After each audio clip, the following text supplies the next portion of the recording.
Intelexx here, and welcome to Intelexx, a place for entrepreneurs podcast, the podcast for Intelexx Artrepreneur Agency, the Indeed for Artists. We are in season 3, and if you want to catch up on all of our seasons, make sure to check us out on Anchor, Spotify, YouTube, and so much more, because we have had so many amazing episodes, so many amazing entrepreneurs, so much advice on different books you can read, different influential people that you can look up, resources, and so much more. If you are interested in becoming a part of our podcast as a feature, definitely connect with us, because we have so much in store for you. So sit back, relax, and tune in to today's episode.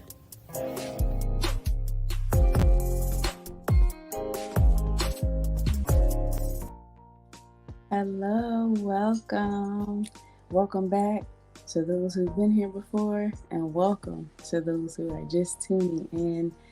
Welcome to Intelexx, a place for entrepreneurs podcast. We are in season 3, and this is episode 13. We are winding down the season, y'all. Thank you so much for those of you who have been rocking out with us so far. We have some goodies in store for you coming up, and I hope you have enjoyed all of the seasons and all of the features and all of the episodes that we have had over these past couple of years. We appreciate you all. So this episode, first of all, happy February, okay? We are in Black History Month, so this is the perfect time to bring up this inspirational book, all right? Now, for those of you who have never heard of this book, you're going to learn about it today, all right? We are delving into Assata, an autobiography of Assata Shakur. All right, now that's not her original name. That's what she changed her name to. But her story was amazing, and it's perfect for this time of the year. All right, now me personally, I celebrate Black History Month all the time because I'm Black all the time, right? But seeing as though this is our month, we're going to celebrate it. All right, and so who is Assata Shakur? Glad you asked. We're going to get into that right now. For Hype Plus News, I'm Symphony Thompson. We know the names and faces of many Black revolutionaries like Fred Hampton and Malcolm X, but how much of their stories do we really know? We learn about the nation's most notable Black leaders in school and in the media, but even the things you can learn can be misconstrued depending on the source. A perfect example of this is many false details about Martin Luther King Jr. portrayed in the media by way of the FBI. Another radical leader who shares the experience of having their narrative be told by the government is activist and author Assata Shakur. Some may know her as a member of the Black Liberation Army. Some may recognize the name as the late rapper Tupac Shakur's godmother. But if you were to look up Assata Shakur on the internet, you might find that she's a bank robber, a kidnapper, and a murderer. According to Shakur, through interviews in her autobiography Assata, that is not at all her story. It is true that she has been a political activist since the 1960s, has worked alongside many famous revolutionaries like Huey P. Newton and Angela Davis. The meaning of her chosen name, Assata Alukbala, reflects her life and legacy. She who struggles for the people. Her life has been dedicated to the collective struggle for Black liberation. So how did Assata go from activist to FBI's most wanted?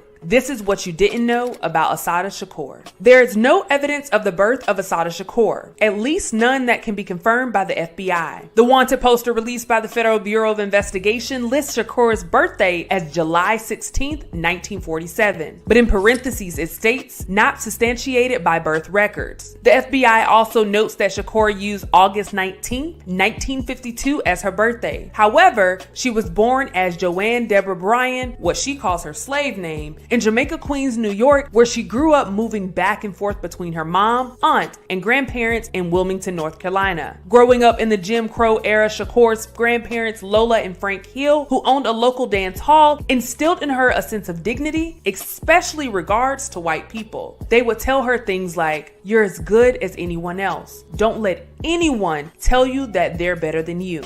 And when it came to white people, she was forbidden from calling them ma'am or sir, looking down while speaking to them, or any other subservient gestures. In her autobiography, she writes, "I was told to hold my head up high or risk having my grandparents knock it off my shoulders." Although Shakur experienced racism earlier in life, she wouldn't begin to radicalize into her late teen years. At 17 years old, Shakur dropped out of school and moved out on her own. She lived with strangers for a while until her Aunt Evelyn, who later became her lawyer, took her in and helped her get her GED. She would go on to attend Bureau of Manhattan Community College and later City College of New York. She made friends with many of the African students on campus. Then one day in 1964, a discussion on the roots of the Vietnam War changed her life.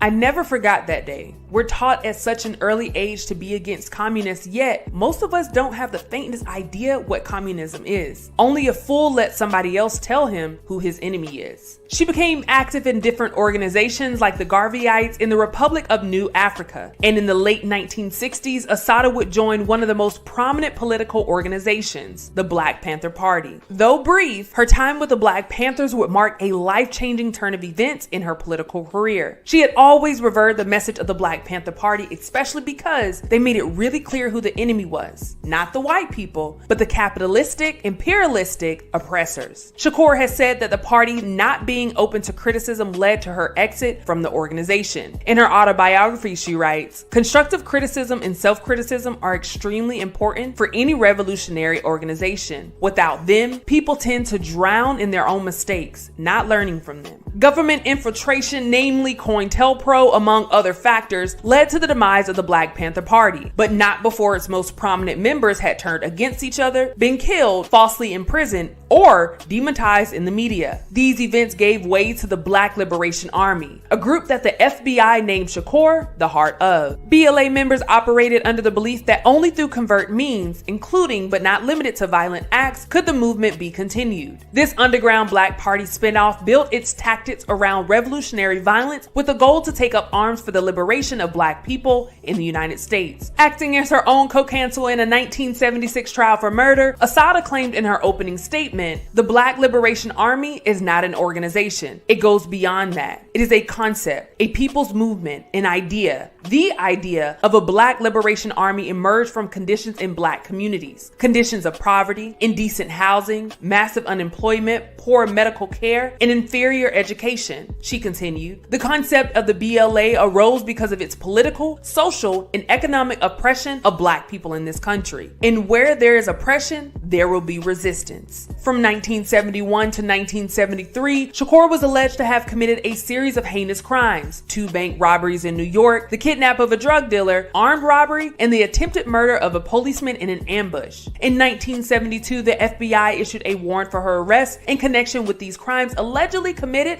by the BLA. It was clear that the Black Liberation Army was a target for the FBI, local police agencies, and they were being pinned with every violent crime in the area. Assata would later either be acquitted for every charge or the case was dismissed. Then came the events of May 2nd, 1973, the fatal Jersey Turnpike shootout. There are different accounts of what happened that night, but what we do know is that Assata and her political associates, Zaid Malik Shakur and Sindada Okoli, were stopped by State Trooper James Harper, backed up by Trooper Weiner Forster for driving with a broken taillight. Shots were fired and Zaid Shakur and Weiner Forster were killed. After fleeing the scene, Assata, wounded with 2 gunshots to the arm and the back, surrendered to the police, and Okoli was captured after a 36-hour manhunt. Only the survivors know what really happened that night, and Assata refuses to share details even to this day. But in 1977, upon being found guilty, Assata maintains that the jury convicted a woman with her hands up. The trial was considered by many to be a miscarriage of justice, beginning with the jury selection. Transcripts show that at least 2 of the juries expressed prejudice before the start of the trial. 5 out of the 15 jurors selected, all white, were close friends or relatives to New Jersey state troopers. A major key in Assata's defense was medical testimony proving that during the confrontation, execution, she was shot with her hands up, sustaining paralyzing wounds that would make her unable to fire a weapon in the manner that Trooper Harper had testified. Harper's testimony conflicted throughout the trial, and he testified to lying in his official report on the incident as well as in his grand jury testimony. And though there were no forensic evidence proving that Assata ever touched a gun that night, the jury found her guilty on all 8 counts. She was sentenced to life plus 30 years. Shakur spent years in jail before her conviction under conditions that most would consider to be deplorable. In her autobiography, she tells of being embarrassed and even tortured by police in the hospital after the incident. She was chained to her hospital bed and interrogated while gravely injured. She was even held in an all-male prison in solitary confinement for over 20 months and under 24-hour surveillance. She was beaten and given less than adequate medical care, even when she became pregnant with her only daughter, Kakuya. When the prison first found out she was pregnant, a doctor not only lied about her diagnosis multiple times, but he also refused to provide Shakur with any support besides an abortion. So in 1979, Assata Shakur had decided that it was time to go. On November 2nd, she escaped from the Clinton Correctional Facility for Women. It is said that a group of members of the Black Liberation Army helped Shakur escape by posing as visitors to the prison. Holding 2 correctional officers hostage at gunpoint, they stole a prison van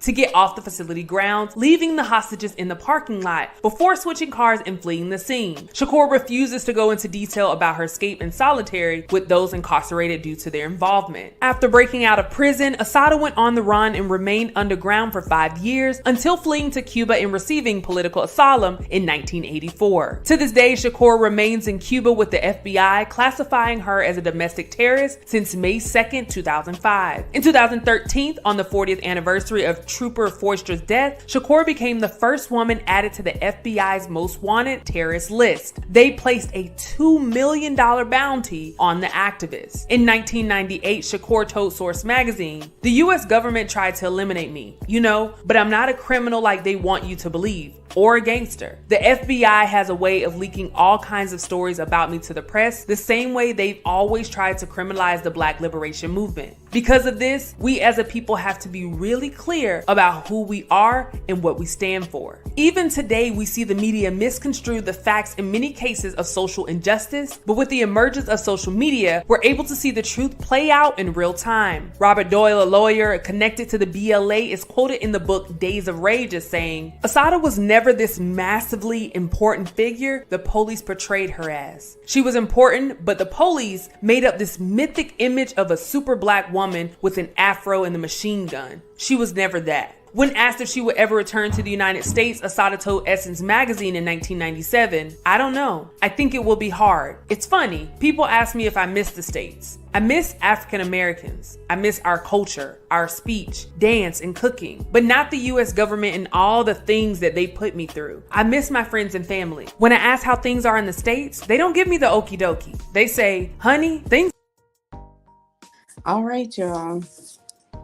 I told y'all she was the perfect person to highlight for this month.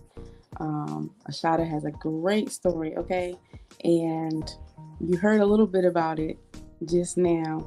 So I want you all to share in the comments what you all think about who she is, because it's important to learn who the author is of any book, to do your research about your history, and to really learn who you are so that you can know the truth. Like it was said in the video, which I think was a great compilation, just to kind of give a breakdown of who she is, what she's been accused of, and all of this she talks about in her book. And you can get that book on Amazon, and you can get hard copies, you can get audio books. They have them on YouTube as well. So whatever it is that you can do to grab yourself a copy, you definitely want to get one. It was a really great book. It was a great read. And a lot of times, and something that I've learned is, just because someone is accused of something doesn't necessarily mean that they did it. Right? There's so many people who've been charged with different crimes. There's a bunch of innocent people who are incarcerated right now, and they had nothing to do with it. People who have gotten killed and serving life sentences for things that they did not do. Now, there's people in there that have done what they're being accused of, and maybe more. right? But there's so many different people who have been innocent and are serving time for something that someone else might be guilty of. I even seen a video recently where a guy was professing how he committed all of these acts and someone else was serving his time. And so hopefully that person gets released based on um, his speech, based on him admitting to what he did. But unfortunately, this is the life that we live. And so it's very important to know your history, especially for us as Black people. There's a lot of things that we are not taught growing up. And so we have to do our own research to learn what that is. All right. So now we are going to take a listen to a little snippet of her book. So check this out. For a week or so, we ate steaks and lamb chops, went to restaurants, took taxis. The next week, we would be right back to riding subways and eating hamburgers. Evelyn was generous and extravagant, and she had absolutely no head for business. I usually did the shopping for us since I was more tight-fisted and practical. Once in a while, I'd be tempted to give myself a 5-finger discount, but Evelyn was so honest that it rubbed off on me. I was becoming so goody-goody, I couldn't stand myself. I really underwent a great change. Evelyn had great plans for my future. I was going to junior high school 44, but Evelyn wasn't satisfied with the education I was receiving. JHS 44 wasn't a bad school, but we were learning at a much slower pace than at my school in Queens. I don't remember too much about the school except for the music classes. Most of the class was Black or Puerto Rican, and we all loved music. But we hated music class with a passion. The teacher talked to us as though we were inferior savages, incapable of appreciating the finer things in life. She lectured about symphonies and concertos and sonatas and the like in a snooty voice. A boy would mimic the gestures and expressions of the teacher, and the rest of us would giggle and snicker as she played music. The teacher became more and more exasperated, saying, "Listen, can't you listen? Don't you have ears? Can't you appreciate anything?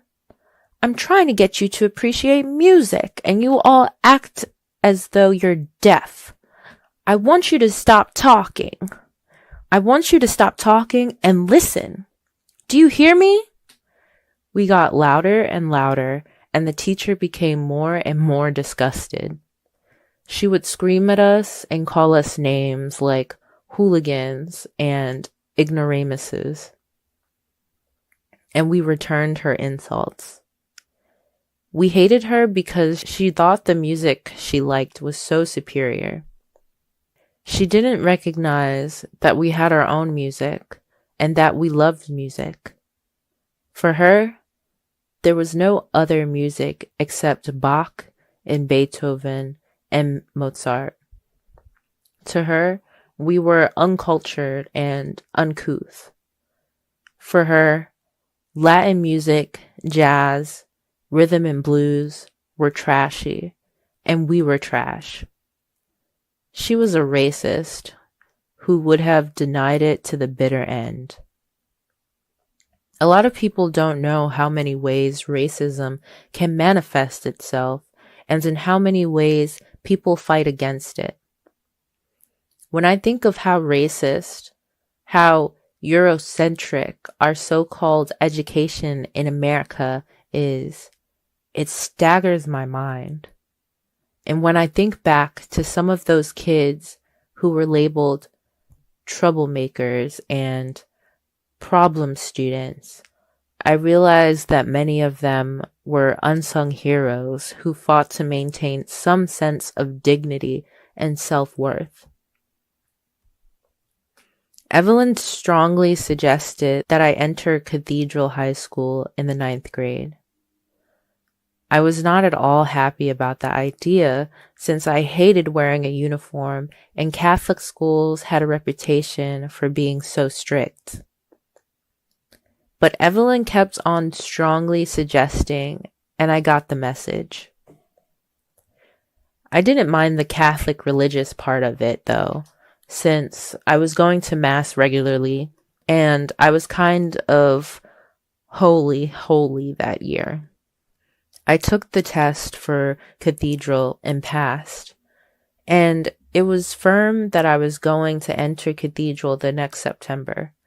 I even started to feel happy about it. It was a change, and I have always been a person who likes a change of scenery. I usually spent my weekends with one of my girlfriends or with my mother as much as possible. Tony was cool to hang out with, and she knew where all the parties were, but we never had deep conversations, so we never got really close. Bonnie and I met through Tony and began what was to be a best friend relationship with an argument about Abraham Lincoln. We argued for hours until Bonnie's aunt told us to shut up and go to bed, since neither of us knew what we were talking about. Bonnie lived in the same building my mother lived in, and after that night, we became close friends and talked about every subject on earth. Bonnie knew more than I did about what was happening in the world, and we spent hours talking about Medgar Evers, sit-ins, freedom riders, etc. We began to write poetry about love and Black people, and sometimes we wrote morbid poetry about hate and death. As soon as we finished a poem, we'd call each other and read it. After a while, we read poetry together. Dorothy Parker and Edna St. Vincent Millay were our idols. We read everything they wrote and even memorized their poems. After that, we read all different kinds of poets. We were deep and were forever in the library or a bookstore trying to find another poet who was deep too. The more we read, the more we wrote, and it came in handy in the street. If we didn't like somebody, or if we had some dispute with someone, we wrote a poem about them. We made up all kinds of dozens poems and laughed our heads off. We were young and old, happy and sad at the same time. Usually, every summer, I went down south to visit my grandparents. When they had the business on the beach, I loved it. But they had lost 2 different buildings on the beach, both destroyed by hurricanes. After the last one was leveled, they operated a restaurant on Red Cross Street. I liked working in the restaurant sometimes, but it wasn't as much fun as working on the beach. One of the last summers that I spent down south, the NAACP rented a building a few doors from my grandparents' restaurant, which was a great source of interest to me. I was forever walking by, standing in the doorway, or sliding discreetly into the building to see what was going on. I could hear them talk about integrating the South by sitting in, praying in, singing in, and about nonviolence. I was glad because I surely wanted segregation to end. I had grown up exposed to the degrading, dehumanizing side of segregation. I remember that when we traveled from north to south and vice versa, we really felt the sting of segregation more acutely than at other times. We drive hours without being able to stop anywhere. Sometimes we would pull into a filthy old gas station, buy gas, and then be told that we were not permitted to use their filthy old bathroom because we were Black. I can remember clearly squatting in the bushes with mosquitoes biting my bare buttocks, and my grandmother handing me toilet paper because we could not find a place with a colored bathroom. Sometimes we were hungry, but there was no place to eat. Other times we were sleepy, and there was no hotel or motel that would admit us. All right, y'all. That was a little snippet from her book. Like I said, it gets into a lot of details. She goes in from her childhood up until she was imprisoned and dealt with harsh treatment, had a child while she was incarcerated, and ended up leaving the country to where she is now out in Cuba. And don't worry, we are going to hear from her in just a little bit.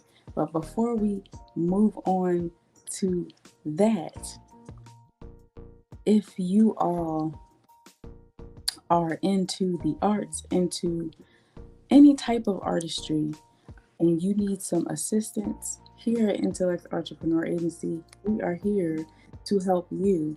So our mission is to be the Indeed for artists, to connect you with so many different things, from resources to experts to networks and platforms, to promote you so that you could be the best you that you could be in your unique artistry. And we do that to the best of our ability. So connect with us. Go to Intelexx.com. Fill out that inquiry form so that we can best serve you. All right, you got that seed, so let's help you water it. All right, and also something that we do here is our gem drop. All right, so we want to give you those gems to pick up and use for later. And one of the things that we want you here to remember is to do your research, do your history, right? Growing up, the way I was taught history, I did not like it at all. I was not attracted to it. It wasn't until I met a teacher who was really into the true history that I started to fall in love with it.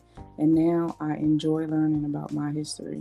And you should too. All right, so don't wait for the month of February to learn about Black history or whatever your ethnicity or background is. Don't wait until that month is highlighted to really learn more. Do your research daily, okay? Learn about who you are, because if you don't know where you came from, how are you going to know where to go and where you are now and who you are now? Because all of that, your ancestry, your background, and who came before you, paved the way for you to be here today.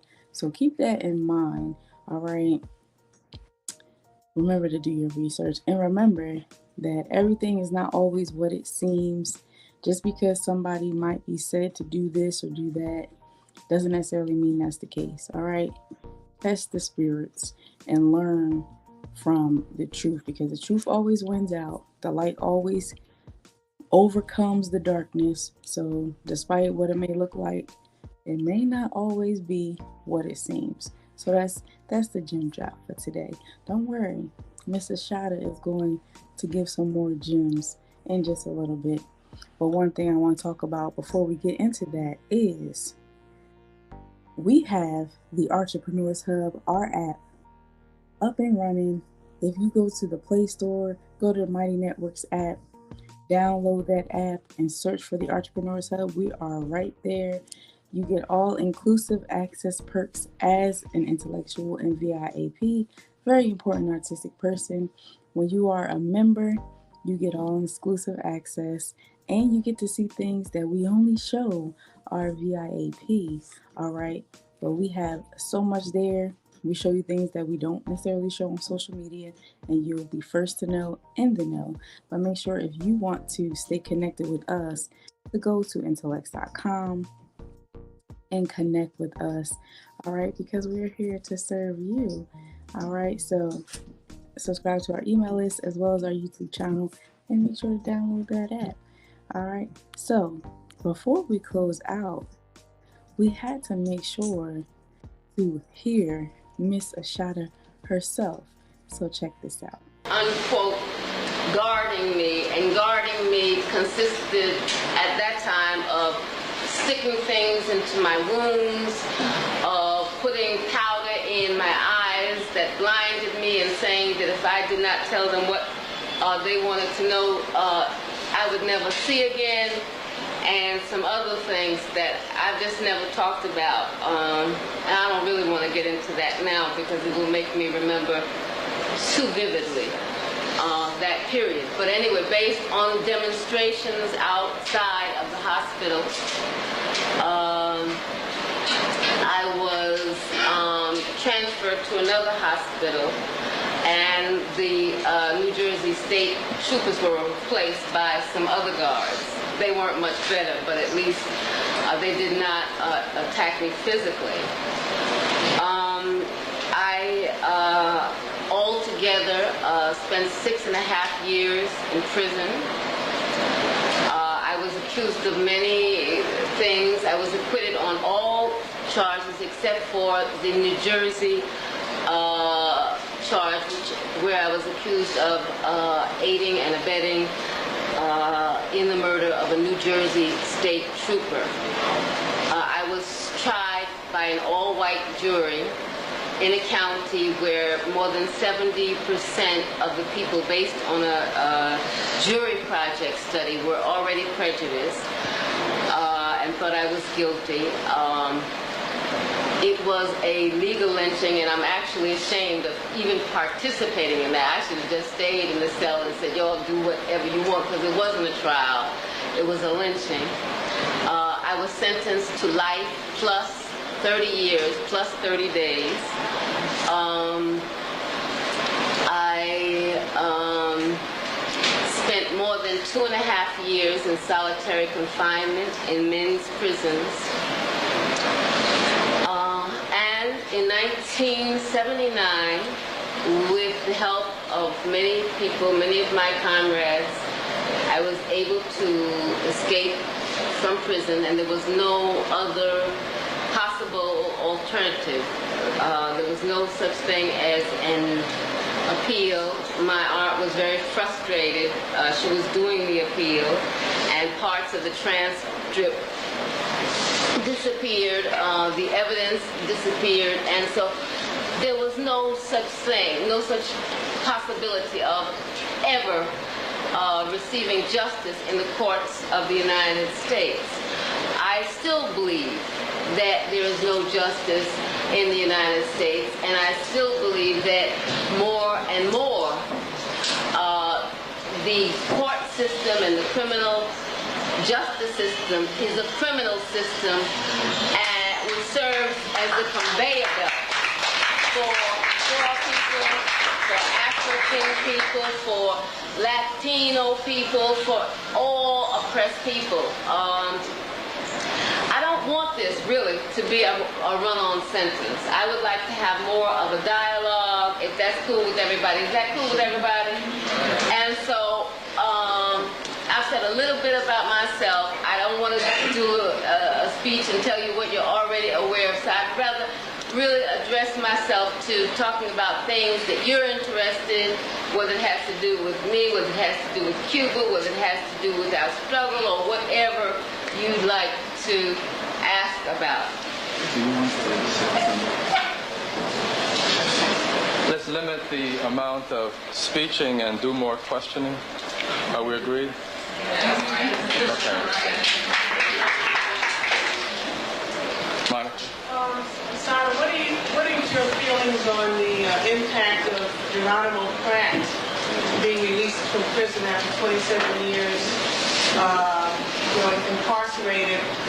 What type of impact do you feel his release will have on the struggle against racism and repression inside the United States? Well, I believe that Geronimo is an amazingly strong human being who has suffered, in an unspeakable way. 9 years in solitary confinement. Geronimo has withstood things that, it's amazing that a human being can withstand. And he has left that prison after 27 years with his head held high. All right, y'all. And that was Miss Assata Shakur herself. As you can see, she seems like such a sweet spirit. And even though she was accused of many different things that she had no parts in, it didn't break her spirit and didn't break who she was. And let that serve as a lesson for you. Despite what you might go through, don't let that change who you are at the core. Because whatever you're going through, whether it's something that you put on yourself, whether it's something that was put on you, it's all meant for your greater good. All right. Well, how did y'all enjoy this episode of our podcast? I hope you learned something. I hope that you take it in. Leave us some comments. Let us know what you think. If you want to hear different topics, please let us know. Write into us to our email, intelexxapc@gmail.com. That's intelexxapc@gmail.com, so that we can best serve you, because we are doing this for you. All right. So whatever topics that you want to hear from us, let us know so that we can do more of that. All right. Well, I thank you so much for tuning in to this episode, and I hope you all have an amazing night and an awesome rest of your week. Intelexx here, and welcome to Intelexx, a place for entrepreneurs podcast, the podcast for Intelexx Artrepreneur Agency, the Indeed for Artists. Thank you so much for tuning in to Season 3's 13th episode of Intelexx, a place for entrepreneurs. Next episode, you are in for a treat. Now you'll just have to tune in next time to figure out what that treat is. If you are interested in becoming a part of our podcast as a feature, definitely connect with us, because we have so much in store for you. If you want to be a part of the intellectual community, check us out. We have so much going on Mondays, Wednesdays, Fridays, and everywhere in between. And we even got our own app, okay? So that we can best serve you. All right, we thank you so much for being a part of our vision. We appreciate you. This place would not be the same if it wasn't for you. And we wouldn't be here without all of our amazing subscribers and supporters. Don't forget to sign up for the talent show every month, and someone always leaves with a prize. And don't forget to take advantage of all of our special offers, our events, our merch, our resources, our referrals, because we are here to serve you, okay? And thank you for the